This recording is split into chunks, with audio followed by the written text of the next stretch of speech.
On a sweltering July day in 1943, at the Marine Corps Women's Reserve Recruiting Office in Great Falls, Montana, a 20-year-old Blackfeet woman named Minnie Spotted-Wolf walked through the door. She had tried to enlist 2 years earlier, in 1941, when she was just 18. The recruiter had turned her away with a dismissive comment, "War is no place for women." But Minnie didn't give up. She returned to her father's ranch near Heart Butte, cutting fence posts, driving a 2-ton truck, and breaking wild horses. And now, 2 years later, the military needed women. This time, they said yes. What that recruiter didn't know was that he was about to witness history. Minnie Spotted-Wolf would become the first Native American woman to enlist in the United States Marine Corps. But her story, like those of approximately 800 other Native American women who served in World War II, has been largely forgotten. While we celebrate Navajo code talkers and honor the men who stormed beaches and flew missions, these women, who drove trucks, operated radios, recruited soldiers, earned Bronze Stars, and served from New Guinea to Japan, remain invisible in our history books.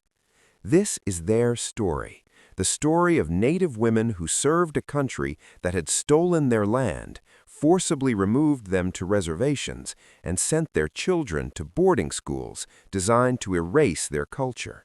Yet when America called, they answered, not just for patriotism, but for their people, their families, and to prove that Native women could do anything anyone else could do.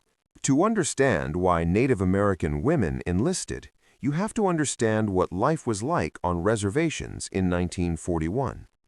The median income for Native American men was just $500 a year, compared to the national average of $2,300. Nearly 1/4 of Native Americans had no formal education. Job opportunities barely existed on reservations. Many families lived in poverty that would shock most Americans. The government's Indian boarding school system had spent decades trying to kill the Indian, save the man.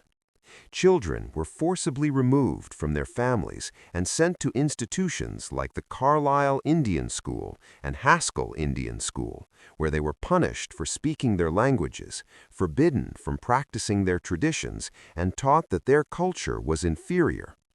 The trauma of these schools affected every Native family. Despite all this, or perhaps because of it, Native Americans had one of the highest rates of military service of any demographic group in America. When Pearl Harbor was attacked on December 7, 1941, Native communities didn't hesitate. The first Native American killed in World War II was Henry E. Nolatubby, a Chickasaw Marine who went down with the USS Arizona that very day. By war's end, over 44,000 Native Americans would serve, representing more than 1/3 of all able-bodied Native men aged 18 to 50. In some tribes, 70% of eligible men enlisted. But this isn't a story about men. This is about the 800 women who also served, whose contributions have been systematically overlooked, marginalized, and forgotten. Women like Minnie Spotted-Wolf, Grace Thorpe, Eva Mirabal, Ola Mildred Rexroth, and hundreds of others whose names we may never know. When Minnie Spotted-Wolf finally enlisted in July 1943, she brought with her a lifetime of hard physical labor. Growing up on her father's ranch, she had done work most people would consider impossible for a 110-pound woman. She cut fence posts, she drove a 2-ton truck across rough Montana terrain, and she broke wild horses, animals that outweighed her by 1,000 pounds. Her family doubted she could make it through Marine boot camp. The Marines themselves worried she wouldn't fit their image of a proper feminine Marine. But when Minnie arrived at Camp Lejeune in North Carolina for training, something remarkable happened. She didn't just pass boot camp, she graduated at the top of her class in September 1943. She was faster and stronger than most of her fellow recruits. When the director of Women Marines, Lieutenant Colonel Ruth Streeter, asked her how she found the training, Minnie's response became legendary. "It was hard, but not too hard. Breaking horses is a lot harder." The press couldn't resist. Headlines screamed, "Minnie, pride of the Marines, is bronc-busting Indian queen." There was even a comic book featuring her. But despite the media's attempts to romanticize and stereotype her, Minnie was simply a hard-working Marine doing her job. She was assigned to motor transport units, first at Cherry Point and New River in North Carolina, then at the Marine Corps Air Station in Mojave, California, and finally at Ford Island in Hawaii. Her duties might sound mundane today, but they were revolutionary. At just 5 feet 3 and 110 pounds, Minnie drove heavy equipment trucks, work that was exclusively reserved for men. She operated International M5H6 and Chevrolet WA trucks, massive vehicles loaded with equipment weighing thousands of pounds.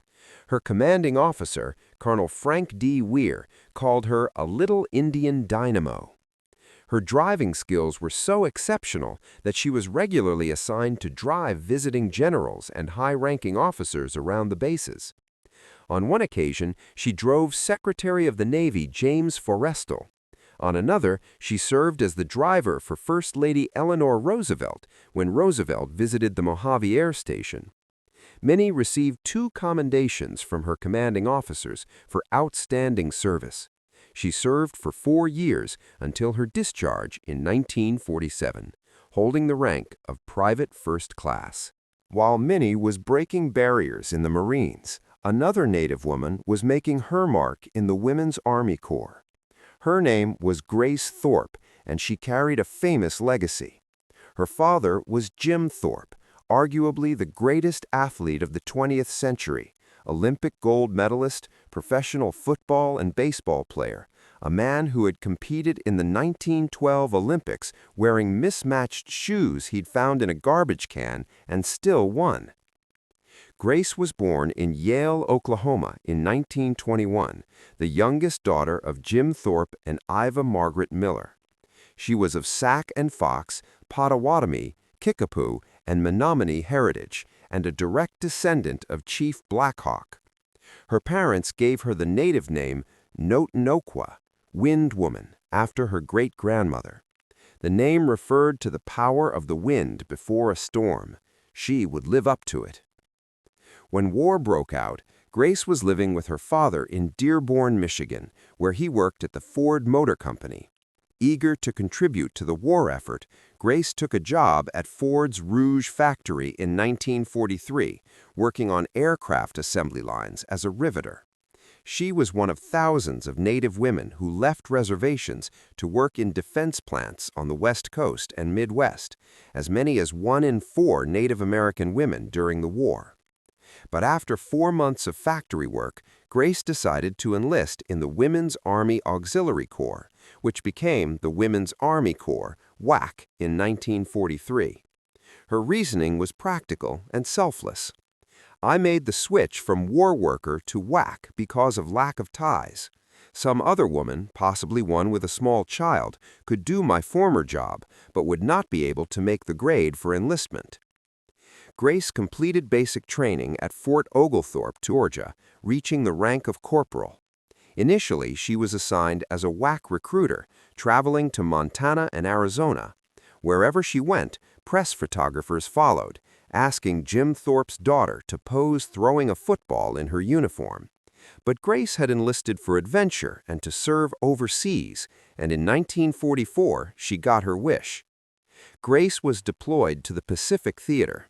She served in New Guinea during one of the war's longest and most brutal campaigns, which raged from 1942 to 1945. The conditions were horrific: stifling heat, tropical diseases, constant danger from Japanese forces. But Grace continued her recruiting work while providing essential administrative and clerical support to Allied operations. Her service during the Battle of New Guinea was so exceptional that she was awarded the Bronze Star, one of the military's highest honors for meritorious service. From New Guinea, Grace was transferred to the Philippines and then to Japan. When the war ended in August 1945, she stayed in Japan, rising to become chief of the recruitment section for the Department of Army Civilians at General Douglas MacArthur's headquarters in Tokyo. She interviewed and recruited civilians to support the occupation and reconstruction of Japan. The young woman from Oklahoma, who had dreamed of adventure in Paris or Athens, had found her calling in the Pacific. Native American women served in every branch of the women's military: the Women's Army Corps, WAC, the Navy's Women Accepted for Volunteer Emergency Service, WAVES, the Marine Corps Women's Reserve, the Coast Guard's SPARS, and even the Women Air Force Service Pilots, WASPs. They came from dozens of tribes: Blackfeet, Sac and Fox, Choctaw, Cherokee, Ojibwe, Potawatomi, Lakota, Pueblo, Menominee, and many others. Alongside Minnie Spotted-Wolf at Camp Lejeune were Celia Mix of the Potawatomi tribe and Viola Eastman of the Chippewa. The famous photograph of the three Native women Marines, taken on October 16, 1943, captured a historic moment, but their individual stories have largely been lost. We know they served, we know they were pioneers, but their specific contributions remain undocumented.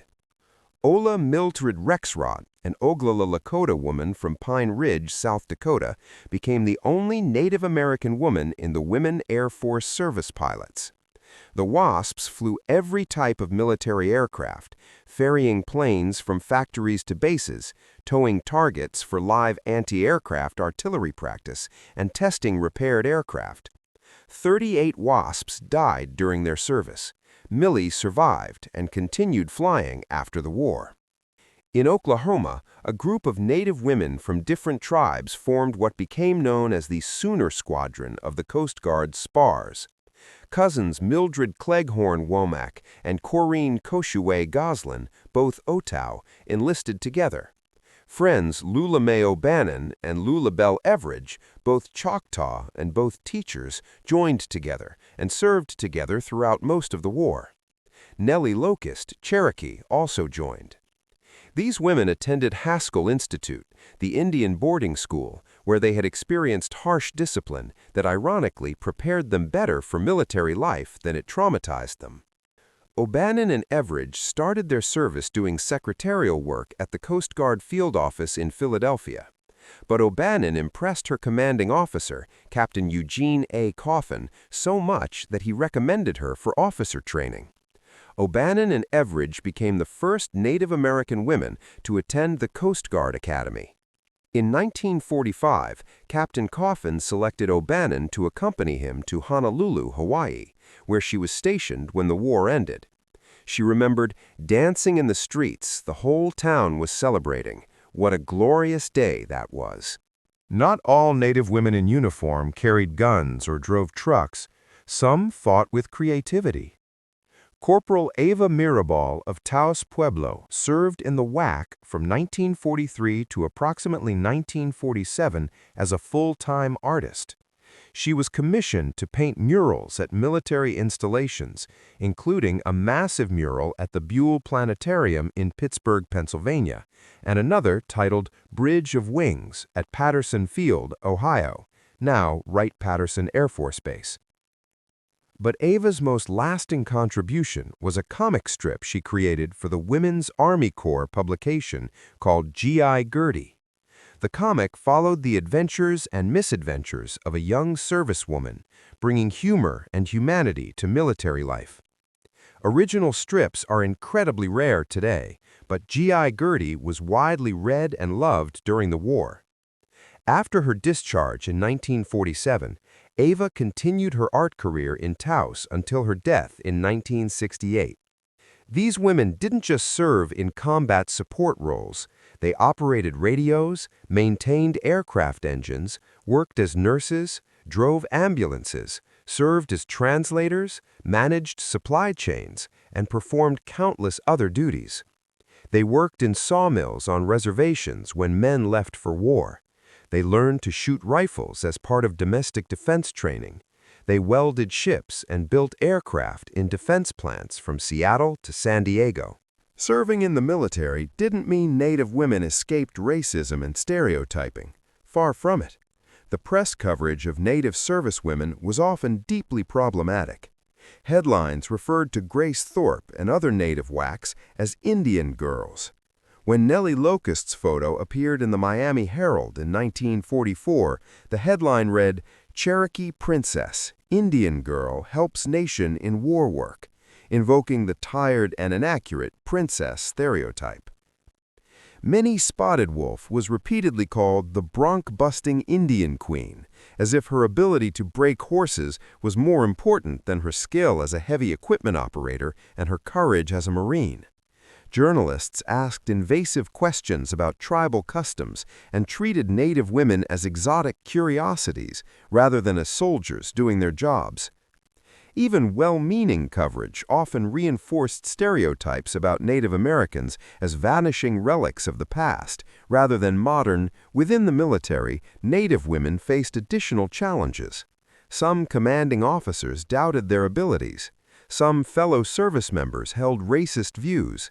And unlike African American service members, who at least had segregated units where they served together, Native service members were integrated but isolated, often the only Native person in their unit, with no community of shared cultural understanding.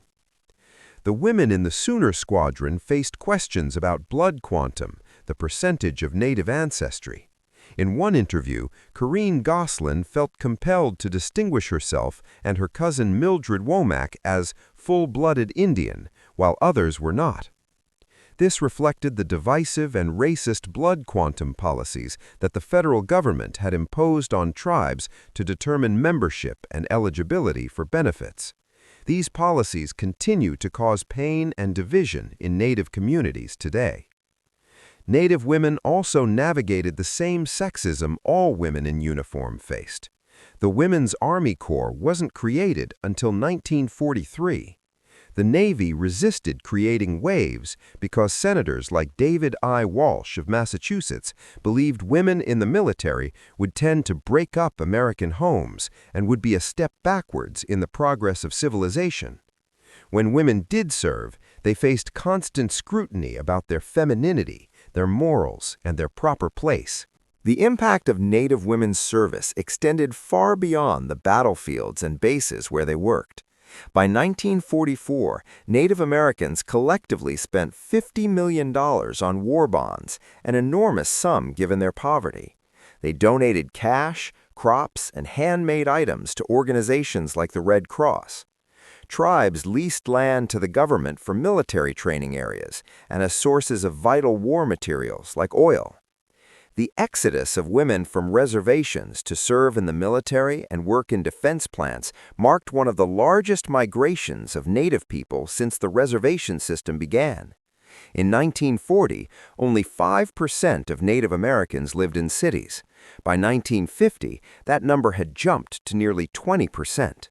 Many who left never returned to reservations, creating a permanent demographic shift that reshaped Native communities and urban America.